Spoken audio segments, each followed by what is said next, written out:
मेले के दिन करीब आते जा रहे थे। आसपास के लोग मेले की तैयारियों में लगे हुए थे। बच्चे, बड़े, बूढ़े, जवान, लड़कियां, औरतें सब इसको एक त्योहार की तरह मनाते थे और मेला लगने का बेसब्री के साथ इंतजार करते थे। चूंकि ये मेला बचलपुर की हदूद में लगता था तो बचलपुर वाले इस मेले के लिए खास एहतमाम करते थे। इसी वजह से पिछले कुछ दिनों से ससी मेला मेला कर रही थी। वो जब भी बाबा से मेले की कोई बात छेड़ती तो उसकी माँ हाजरा फौरन उसे टोक देती कि अब तू बड़ी हो गई है, बच्चों वाली बातें ना किया कर। इस साल बारिशें नहीं हुई, फसल मर रही है, तेरे बाबा के पास पैसे नहीं है और तू अपने घर की हालत तो देख, दीवारें गिरने वाली हैं। साल भर मेहनत करके जो पैसे बचते हैं वो तो सीधा मेले पर उड़ा जाती है। अब के साल तुझे फूटी कोड़ी भी नहीं मिलेगी, हम लोग घर की मरम्मत करवाएंगे। काश ये सब बातें छोरी तेरे को समझ आ जाएं तो मैं समझूं कि ससी जवान हो गई है और हम तेरे को ब्याहने की फिक्र करें, मगर तू तो रोज बरोज बावली होती जा रही है। इन सब बातों के जवाब में वो बस मुस्कुराते हुए बाबा गुलाम रसूल की तरफ देखती और दोनों बाप बेटी के बीच आंखों ही आंखों में सब अच्छा है का इशारा पास हो जाता। हर सुबह का आगाज थर में मंदिर की घंटियों और मस्जिद में अजान की आवाज से होता है। यहाँ किसी को किसी से कोई शिकायत नहीं, सब बस जैसे तैसे करके अपनी जिंदगी की गाड़ी बैल बनकर खींच रहे हैं। मर्द बैलों को हल्ला लगाकर खेतों की तरफ रवाना हो जाते हैं और औरतें खाना पकाने में मसरूफ हो जाती हैं। फिर यही खाना लेकर खेतों की तरफ चली जाती हैं और वापसी पर कुएं से पानी भरकर लाना होता है। अगर खुश्क साली पड़ जाए तो पानी मीलों दूर तक देखने से नजर नहीं आता और अगर बारिशें हो जाए तो सूखे कुएं पानी से भर जाते हैं। मुर्दा खेतों में जान पड़ जाती है। मोर पंख फैलाकर कभी यहाँ कभी वहां उड़ते नजर आते हैं। जानवरों की अटकेलियां देखने के काबिल होती हैं। हर चेहरा खुशी से दमक जाता है। मामूल के मुताबिक ससी बाबा और दोनों भाइयों पीरल और सावल का खाना लेकर अपनी सहेलियों के साथ खेतों की तरफ चल पड़ी। खाना देने के बाद वो वापस कुएं पर पानी भरने लग गई, जहां संदूरी, नीलिमा और चंदा उसका इंतजार कर रही थी। उसके पहुंचते ही उन्होंने मिलकर उसे छेड़ना शुरू कर दिया। कल ससी कितनी शौक नजर आ रही थी, मगर आज तो देखो बेचारी का चेहरा मुरझाया हुआ है और लगता है सारी रात सोई भी नहीं। क्यों नहीं सोई होगी? नीलिमा ने हैरानी से सवाल किया। उसकी यादों ने कहाँ सोने दिया होगा जो कल पैंतरे बदल बदल कर चेहरा देखने की कोशिश कर रहा था। संदूरी ने मुस्कुरा कर ताना मारा, अरे ससी बहन मत उदास हो, मेला लगने वाला है, शायद वो तुम्हें उस मेले में मिल जाए और मुलाकात हो जाए। चंदा ने मस्का लगाया, अरे क्या बकवास किए जा रही हो तुम सब, मुझे क्यों समझ नहीं आ रही। देखो मैं रात भर सो नहीं पाई, जैसे आंखें बंद करती वो जिन की तरह मेरे सामने आ खड़ा होता। मुझे बताओ ये सब क्या है? इससे पहले भी तो मैंने कई जवान देखे हैं, वो तो ऐसे मेरी आंखों में नहीं ठहरे, ऐसा क्यों हो रहा है मेरे साथ? अरे ससी बहन किस्मत मेहरबान हो गई है तुम पर, तेरा शहजादा मिल गया है तुझे। जैसे तू बेताब है वैसे वो भी तड़प रहा होगा। संदूरी ने जवाब दिया, ना मुझे नहीं करना ये प्यार व्यार, वैसे भी हमारे साए के ऊपर किसी का साया पड़ जाए तो लड़की को बदचलन कहकर कारी कर देते हैं। तुम लोगों ने देखा नहीं कैसे रानी के साथ हुआ? अल्लाह बुरा करे साईं बच्चल का, अपनी हवस की खातिर बेचारी के सर का साई मार दिया और उसकी इज्जत लूट ली। ना बाबा ना, मेरे साथ फिर से ऐसा मजाक भी ना करना। वो जो कोई भी था आया और चला गया, अब उसका नाम तो क्या उसकी बात भी नहीं करना। ससी उनको मना करते हुए बोली, ठीक है बाबा तुम नाराज मत हो, हम तो बस तुम्हें वैसे ही तंग कर रही थी। चेहरा जो इतना लटका हुआ है, अभी वो वहां ऐसी ही बातें कर रही थी कि कच्ची सड़क पर साईं बच्चल की पिजारो दूर से धूल उड़ाती हुई वहां आन पहुंची और उनके पास आकर रुक गई। पिजारो का फ्रंट सीट का शीशा आहिस्ता आहिस्ता नीचे होना शुरू हो गया। जैसे जैसे शीशा नीचे हो रहा था साईं बच्चल का चेहरा जाहिर होना शुरू हो गया, जो उनको देखकर कड़कदार आवाज में बोला, ए छोरी मारे को प्यास लगी है, 2 घूंट पानी पिला दो। साईं बच्चल को देखकर वो डरी हुई हिरनियों की तरह इकट्ठी हो गई और आपस में खुसर फुसर करते हुए ससी को बोलना शुरू हो गई कि तुम घड़ा उठाकर जाओ और पानी पिलाओ साईं को। मगर साईं बच्चल को देखकर ससी के चेहरे का रंग उड़ चुका था। इतने में वो फिर से बोला, ए छोरी क्या खुसर फुसर कर रही हो आपस में, क्या मैं चला जाऊं? कादर देख साईं छोकरियां पानी नहीं पिला रही, क्या बात है साईं बच्चल पिछली सीट पर बैठे कादर को बोला, जो फौरन गाड़ी से उतरकर उनके पास गया और उनको तकरीबन डांटते हुए बोला, अरे बदबख्तो, घड़ा उठाओ और साईं को पानी पिलाओ, क्यों अपनी जान की दुश्मन बन रही हो? कादिर, क्या हुआ, कोई मसला है बाबा? बच्चल मूंछों पर हाथ फेरते हुए बोला, नहीं साईं, बस छोकरियां हैं, डर रही हैं आपसे, इज्जत करती हैं ना, आपकी बानियां हैं, साईं आपका दिया खाती हैं। इतने में उसने आगे खड़ी सस्सी को इशारा किया तो सस्सी ने एक हाथ में घूंघट को जरा और लंबा किया और घड़ा उठाकर साईं की तरफ चल दी। उसके पास जब वो पहुंची तो साईं ने दोनों हाथ बाहर निकाले। सस्सी ने पानी डालना शुरू कर दिया, मगर साईं उसके घूंघट की तरफ देखते हुए मायनी ख़ैज़ नजरों से देखे जा रहा था। मेहनत के साथ भरा हुआ घड़ा पल भर में सूखी रेत पर डोल चुका था। ए छोरी, किसकी बेटी है? बड़ा जालिम कद काट निकाला है तूने, पहले तो कभी नहीं देखा तुम्हें। हाजरा की बेटी हूँ, ससी ने जवाब दिया, इसीलिए हमारे सामने तीर की तरह तनकर खड़ी हुई है।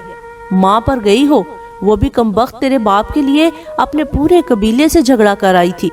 मैंने किया था उसका फैसला, अगर मैं बोल देता तो हाजरा को वापस जाना पड़ता और तू पैदा ही ना होती। अभी वो बातें ही कर रहा था कि हवा का एक जोर का झोंका आया और सस्सी का घूंघट उसके चेहरे से हट गया। सस्सी को देखकर बच्चल की जुबान गुंग हो गई और बुत बने उसे देखे जा रहा था। कादिर ने जो साईं की सांसें रुकती देखी तो फौरन बोला, बाबा साईं, हमें देर हो रही है, मेले के इंतजामात देखने हैं। सस्सी इतने में घड़ा फेंककर जल्दी से अपना घूंघट निकाल चुकी थी। अरे कादरे, ये मैंने क्या देखा है? साईं चले तो सही, बात करते हैं इस बारे में। कादिर साईं बच्चल को जाने का इशारा करके गाड़ी में बैठ गया। साईं बच्चल की आंखें अभी तक सस्सी पर अटकी हुई थी, मगर कादिर के कहने पर उसने गाड़ी स्टार्ट की और वहां से चला गया। उसके जाते ही सस्सी ने एक लंबी सांस ली और रेत पर कटे हुए शहतीर की तरह ढेर हो गई।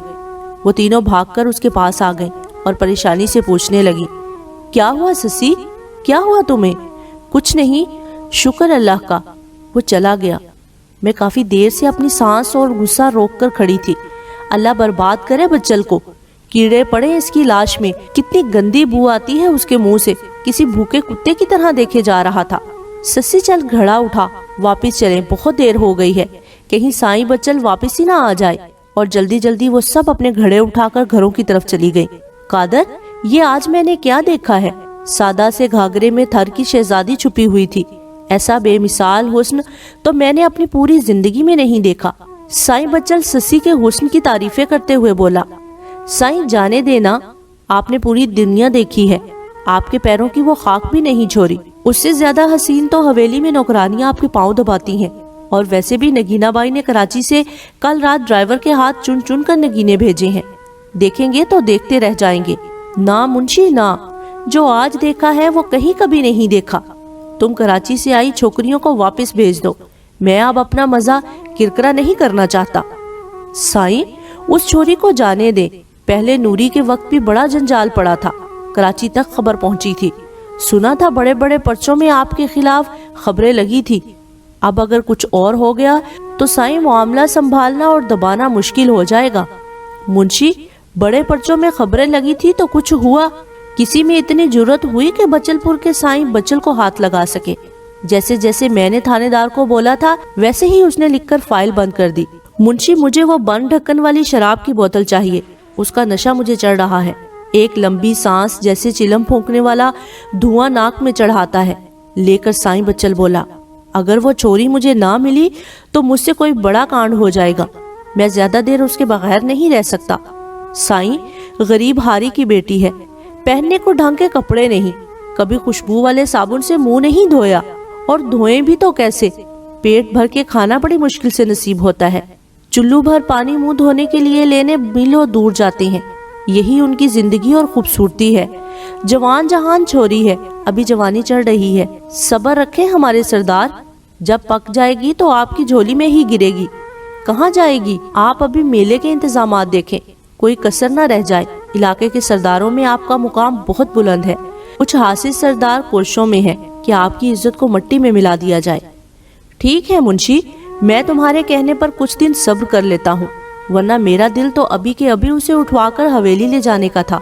फिक्र ना करो, मेला पहले से भी ज्यादा शान और शौकत से लगेगा और पूरे थर में साईं बच्चल का नाम गूंजेगा।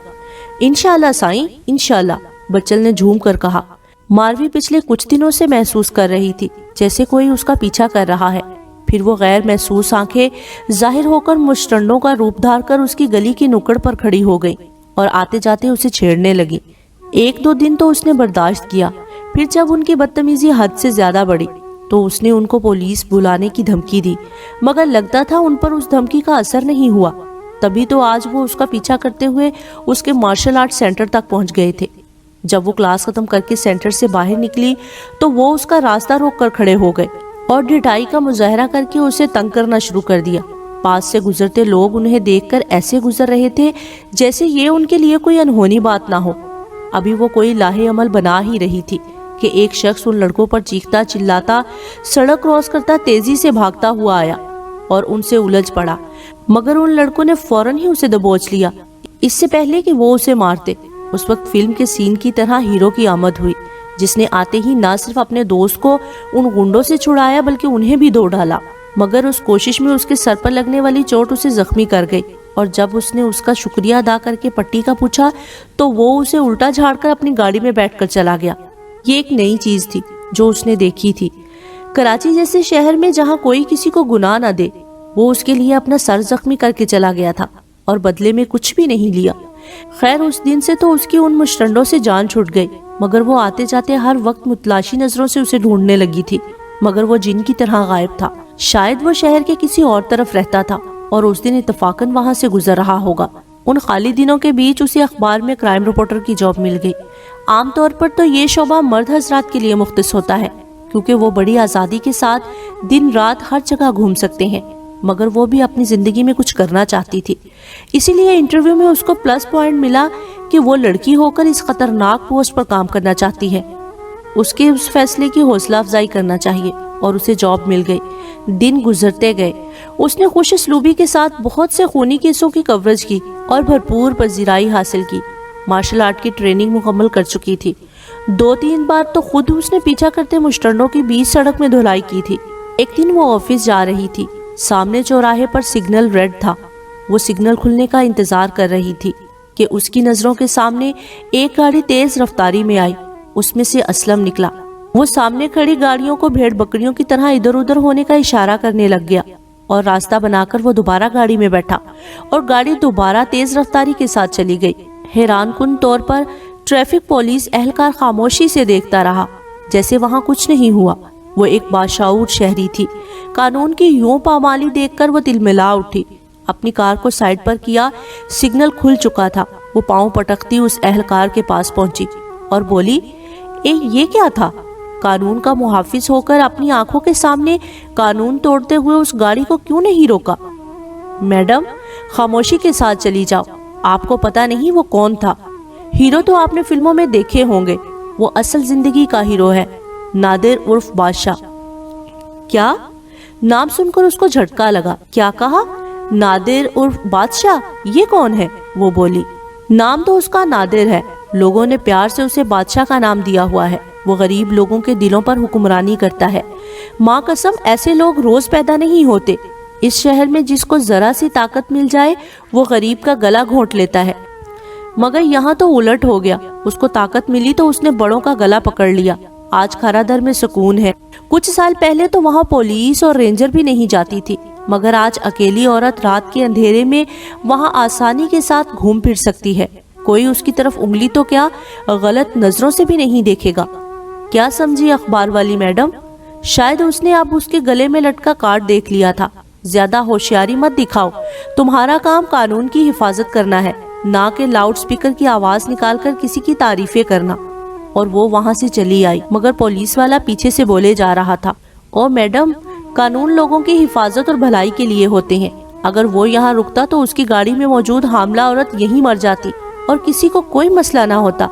दिन में हजारों लड़के लोग और बड़े झंडे वाले मिनिस्टर इशारा तोड़ते हैं, किसी ने कुछ नहीं बोला। अगर नादिर किसी की जिंदगी बचाने की खातिर ऐसा कर गया तो कौन सी कयामत आ गई। अभी तक बोले जा रहा था, मगर वो खुद से हम कलाम थी। चलो अब ये तो पता चला कि वो कोई शरीफ इंसान नहीं बल्कि गली का एक गुंडा है। मगर क्या गुंडे भी ऐसे हो सकते हैं? किसी की इज्जत बचाएं, जाने बचाएं, देखना पड़ेगा। اسے ضرور دیکھنا پڑے گا۔ وہ اپنی کار میں بیٹھی اور دفتر پہنچ گئی، جہاں وہ فارغ اوقات میں پرانے کرمینل ریکارڈ چیک کر رہی تھی۔ ایسے ہی مختلف قسم کی فائلیں چیک کرتے ہوئے اس کے ہاتھ بچل پور کی ایک فائل لگ گئی، جس میں رانی کے ساتھ پیش آئے واقعے کی مکمل تفصیل درج تھی۔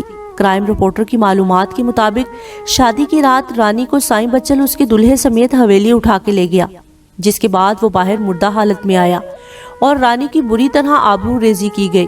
وہ اپنی ذہنی حالت ہی گنوا بیٹھی، مگر حیران کن طور پر اس پورے کیس میں کوئی گرفتاری عمل میں نہیں آئی تھی، بلکہ پولیس نے رانی کو پاگل اور اس کے شوہر کی موت کو خودکشی ظاہر کر کے کیس دبا دیا تھا۔ ظاہر ہے ایک وڈیرے کے سامنے اس کا غریب ہاری کیسے کھڑا ہو سکتا تھا۔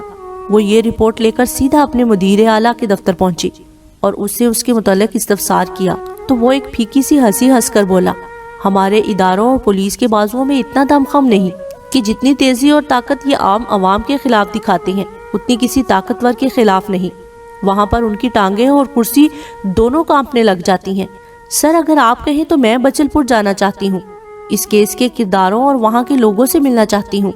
پوری چھان بین کر کے اس کیس کو دوبارہ سے ہیڈ لائنز بناتے ہیں۔ سب کو پتا ہے کہ وہاں کیا ہوا، مگر سب ہی خاموش ہیں، اس لیے تم بھی آنکھیں بند کر لو اور وہاں جانے کا سوچنا بھی مت۔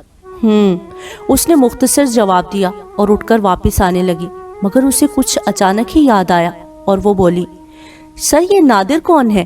کیا کریکٹر ہے اس کا؟ یہ کراچی میں اچانک سے وارد ہونے والا شخص ہے، اس کے آگے پیچھے کوئی نہیں، کراچی کا رہائشی ہے ایسا وہ بتاتا ہے، مگر کہاں پیدا ہوا بڑا ہوا کوئی پتہ نہیں۔ مجھے اندر سے ایک اطلاع ملی تھی بہت پہلے کہ پولیس والے اس سے ملے ہوئے ہیں، شاید یہ بہت بڑی منتھلی دیتا ہے، آج کل کھارا در کا رہائشی ہے اور لوگ اسے پیار سے بادشاہ بھی بلاتے ہیں۔ ٹھیک ہے سر، شکریہ، اب میں چلتی ہوں۔ اور وہ اٹھ کر اپنے آفس